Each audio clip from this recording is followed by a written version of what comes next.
They welcomed me into their heart. I paid to go there as a nurse.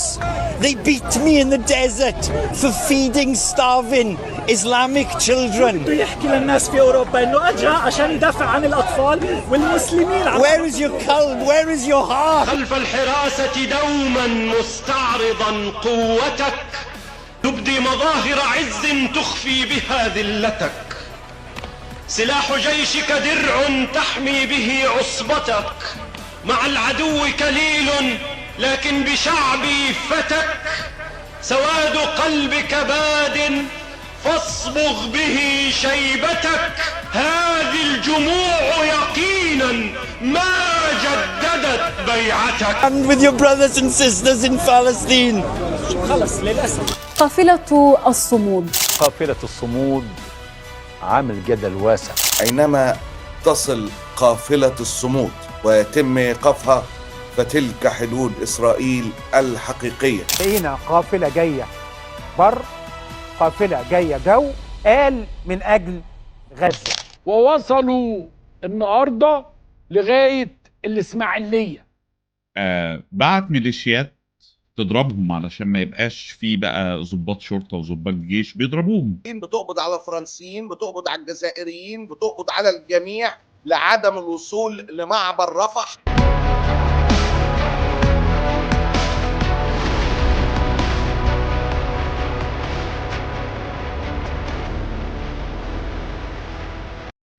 بقى بتأجر بلطجية باكيتة بانجو 1000 جنيه عشان يضربوا الأجانب في الإسماعيلية. إذا حدود إسرائيل اللي هي سينا كلها محدش عارف يخش سينا بسببك. الميليشيات دي اللي مش متابع الشأن المصري هي ميليشيات إبراهيم العرجاني. احنا النهارده 800 يوم من يوم غزة ما بدأت. كنتوا فين؟ ايه فكرة اشمعنى دلوقتي؟ أي وقت كان هيعملوا فيه ده كان هيبقى اشمعنى دلوقتي؟ مين اللي أكل شعب غزة الفترة اللي فاتت؟ الشعب المصري. 80% من اللي أكل لغزة من قوت الشعب المصري اللي احنا بناكل بالعافية. والعلاج 100,000 واحد. العلاج اللي بيتعالجوا. أقول لكم كلمة صعبة أوي. أنا هروح من ربنا فين لو أنا السبب؟ لو أنا السبب في إن أنا ما أدخلش لقمة عيش أقدر أدخلها لغزة، أروح من ربنا فين؟ أنت جاي عشان تضر الأمن القومي المصري. ما يصحش أقول كده والله. والله لا يستطيع أحد. وإحنا لن نسمح بكده أبدا. أنا لن أسمح.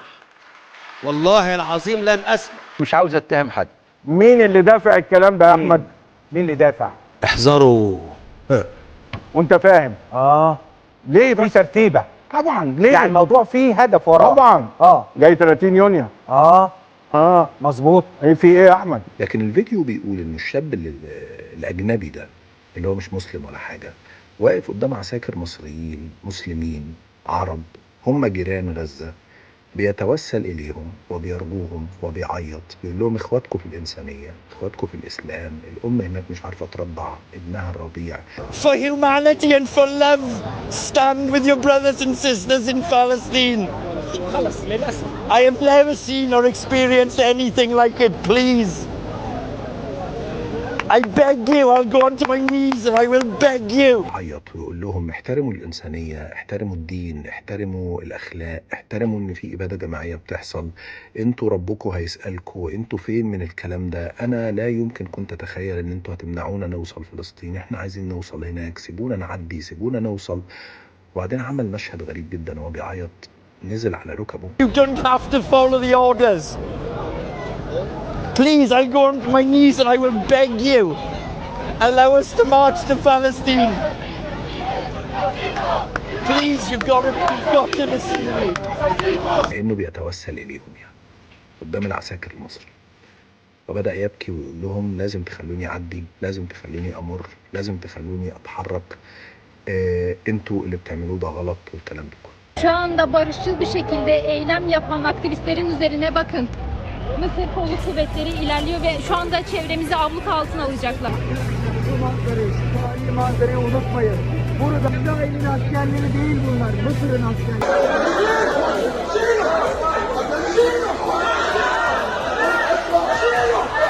Uçağın etrafını çemberle sardılar.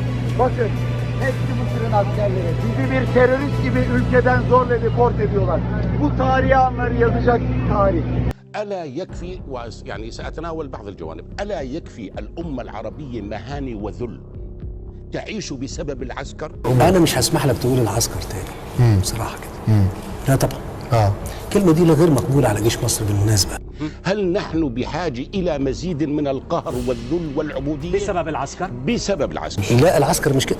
والان كافه الانقلابات الرئيسيه اللي حدثت في العالم العربي وفي امريكا اللاتينيه جاءت ضد انظمه منتخبه.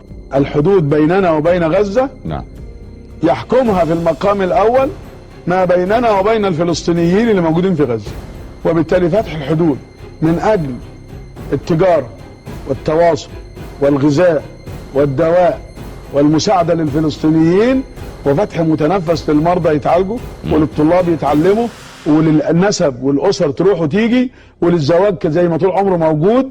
ده أمر طبيعي جدا. أمن وسلامة المواطن الإسرائيلي جنبا إلى جنب مع أمن وسلامة المواطن الإسرائيلي. السيسي صهيوني أكتر مني، كيف هيهدد إسرائيل؟ يا راجل اتق الله، عيب السيسي ما هيهدد إسرائيل. على فكرة أنا في حاجة كنت مخبيها عليك. إيه هي؟ أنا بشتغل ضابط في المخابرات الإسرائيلية واسمي الحقيقي دانيال. إذا الآن حكم العسكر ليس فقط فاسد مفسد، هو فاسد بالأصل وأفسد المجتمع أيضا. لأن اللي راكب على البلد عميل وسخ رخيص ووصل البلد للحال اللي احنا وصلنا له. لا لما تتقدم في فترة طويلة 3000 واحد يخش الحدود في يوم واحد، انت ما انتش عارف دول منين، هويتهم ايه. جاي سياحة يبقى سياحة، جاي تغطي اعلام اهلا وسهلا، صحافة اهلا وسهلا، جاي تخرب لا، مكانك ترجع تطرد فورا، تترحل فورا. مصر مش ناقصة مشاكل، احنا عندنا مشاكلنا الداخلية، انما مش معنى كده 3000 واحد بكره داخلين في الحدود المصريه. لعلمك بشرفي كل مصر بالكامل رفض هذا الموضوع. انت تيجي تشكك في الناس اللي عندها انسانيه واتحركت مستعده انها تمشي في الصحراء 3 ايام عشان تحاول تعمل اي حاجه قدام نفسها وقدام عيالها وقدام ربنا سبحانه وتعالى لما تقابله تقول له انا عملت حاجه، فانت جاي بتشكك فيهم. مين اللي دافع؟ بيج كويشن مارك. قاصد مصر واستقلال مصر، وتقول لهم مش معنى دلوقتي، ولو كانوا جم من 6 شهور كانت تقول لهم مش معنى دلوقتي، ولو كانوا جم من سنه كانت تقول لهم مش معنى دلوقتي. انا مش فاهمه ايه المميز، يعني انت ايه تخوفك من دلوقتي؟ مش ضد القضيه الفلسطينيه، ولكن ضد هذا التصرف انك تيجي تقتحم الحدود. انا بصراحه زعلان قوي، زعلان في الموضوع ده، ان حد ياخد اراضي مصر كده وكل واحد اكنها. واحد من الشروط التي لن تحققها تلك القافلة أنها لا تستطيع الرقص للأسف الشديد. إنك تسيب القافلة دي تدخل عند معبر رفح وتهتف وتنزل وسائل الإعلام المصرية بتاعتك ومسؤولين من الدولة ووزير الخارجية ورئيس الوزراء يقف في وسطهم ويقول إن مصر فاتحة أبوابها لدعم غزة، وتصور وتخلي ناس من الشعب المصري كمان تضم عليهم ويهتفوا ويتكلموا ويقولوا ويعملوا كل الكلام ده. تستغل الموقف لصالحك عشان المساعدات تخش. لو اتغشمت واتغبيت انت الخسران مش حد تاني، وبرضه المساعدات هتخش. أنا اسمي محمد الطلخاوي، شاب مصري، وبأعلن هيك مصر مشاركة في حصار غزة. مصر مشاركة في حصار غزة. مصر مشاركة في الحصار. معبر بيننا وبين أهالينا. معبر بيننا وبين أهالينا. الصهيوني متحكم فينا. الصهيوني متحكم فينا. السلطات المصرية ترفض دخول قافلة صمود إلى الأراضي المصرية بسبب دواعي أمنية وإنه خطر على الأمن القومي. بصوا أنا مصري وبحب بلدي أوي أوي أوي، يعني تقولوا بقى عليا بعد الكلام اللي هقوله إخواني، تقولوا إرهابي، تقولوا ده خاين، تقولوا معرفش، قولوا اللي تقولوه. عشان نحاول ناخد موقف كويس في القضية دي خلينا نفهم موقفه.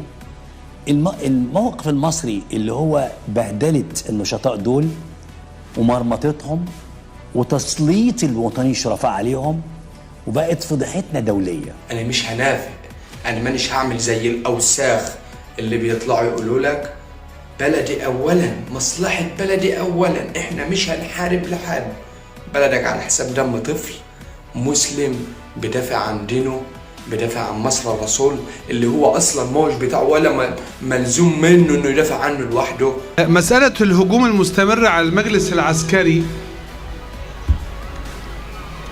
أقسم لكم بالله أنني كنت ولا زلت أتمنى أن أمتدح المجلس العسكري وأثني عليه، وإني أرى فيه رمزا لاستقامة السير فعلا، ولكن كلما قال شيئا تراجع في تنفيذه، فما بقتش عارف أشكره على إيه. كلمة الاحتلال العسكري لازم يبقى هو ده المصطلح المستخدم لوصف الحال اللي مصر عايشاه. احنا عايشين في احتلال، واللي زمان كنت بقوله لكم والناس كانت بتفتكرني بأفور، ولا يا شريف ما تقولش كده مهما كان برضو جيش بلدك، لما كنت بقول جيش حكمه صهاينة راكبه خونة عملاء. ما بقتش لاقي حاجة أشكره عليها. أي نظام عسكري يا إخواني ما تسيبوهوش يطول ولا يرحرح. يوم ما يرحرح أنت وابنك وحفيدك، وهتشوف حفيدك قدامك كده ويبقى مش فاهمك وهتقول له معلش يا ابني سامحني والله أنا اللي عايشتك في الظلم ده. عبد الفتاح السيسي القائد العام للقوات المسلحة يؤدي دور الممثل العاطفي الذي يستجلب رضا الناس، انه عولوا على الجيش وتاني يوم الصبح يكتب وائل الإبراشي وإبراهيم عيسى وبتاع الوفد وبتاع المصري اليوم وبتاع اليوم السابع وبتاع الدستور وبتاع صوت الأمة وبتاع الفجر وبتاع كله يكتب تاني يوم عولوا على الجيش، اعتمدوا على الجيش هو الأمل. اوعوا تسمعوا كلام الناس دول، الناس دول قعدوا يقولوا بطلوا بطلوا بطلوا بطلوا لحد ما جدي وابويا وانا واولادي عشنا في 4 أجيال من القهر وهم كمان. هو اللي علشان اللي مات ده مش ابني الشخصي ولا ابنك انت، عشان مش زوجك ولا اخوك، عشان ما شفتوش بعينك، ناس دماء. لازم تعرفوا ان انتوا يا رب العالمين، انا مش بمدح فيكم بس يا رب انتوا الامل ان انت ما عاشرتش الظلم كتير فمش متعود تعيش والظلم موجود. اوعى تسمع من اللي اتعود 20 30 40 سنه يعاشر الظلم ويمشي معاه جنبا الى جنب. اللي حصل في شرق ليبيا هو عار اكبر من العار اللي سيء الذكر عبد الفتاح سعيد خليل السيسي عمله. السلام عليكم ورحمه الله. قافله الصمود واخر اخبارها. تم اعتقال عدد من المشاركين من اجل اجراءات تنظيميه كما تحدث الينا الجهات التي اعتقلت هؤلاء. ايه اللي حصل؟ وصلت القافله عند مصراتة والمفترض انها تتقدم في الشرق الليبي، فهنا حكومه اسامه حماد، حكومه الشرق الليبي اللي بيديره خليفه حفتر رفيق عبد الفتاح السيسي رجل الامارات في ليبيا، قرر ان هو يمنع القافله. ومش بس كده، بدأ يعتدي على القافله. كان ممكن تعمل ليهم منطقه معينه يتظاهروا ويقفوا فيها، وتكون محاولتهم دي بالامن تتعمل بشكل محكم محترم، والناس تقف في منطقه معينه محدوده كده ويخلصوا تظاهراتهم، وتاخدوا منهم حتى اللي عايزين يوصلوه ويروحوا بالسلامه بمنتهى الادب. وكانت هتتحسب في سجلك انك واقف فعلا في جانب اهل غزه. لا والله، مصر أعبر رفح مفتوح على مدار ال 24 ساعة في ال7 أيام في ال30 يوم. قافلة المتحدثين باسمها وثقوا اعتقال 4 من أبرز النشطاء في هذه القافلة داخل الأراضي الليبية في الشرق الليبي بعد استقبالهم في الغرب وعمل لهم ولايم ودعم لوجستي وكل حاجة من حكومة الغرب الدبيبة ورفاقه. إخواننا في شرق ليبيا شعبنا الحبيب، نحن نثمن تلك اللحظات التي انتظرتمونا فيها وتلك الأشواق التي وصلتنا عبر حساباتنا الرسمية، ولم نكن نشكك يوما بأن أهلنا في شرق ليبيا سوف يقصرون في استضافتنا، ولم نكن نعتبر يوما ولا لحظة بأن هؤلاء ينتظروننا على أحر من الجمر. وصلوا عند أسامة حماد وخليفة حفتر فبدأوا يحاصروهم. أول حاجة اعتقلوا 4 نشطاء من القافلة وقالوا إن هم بينشروا فيديوهات مسيئة لحكومة شرق ليبيا، وما قالوش إيه الفيديوهات دي ولا اتنشرت إمتى.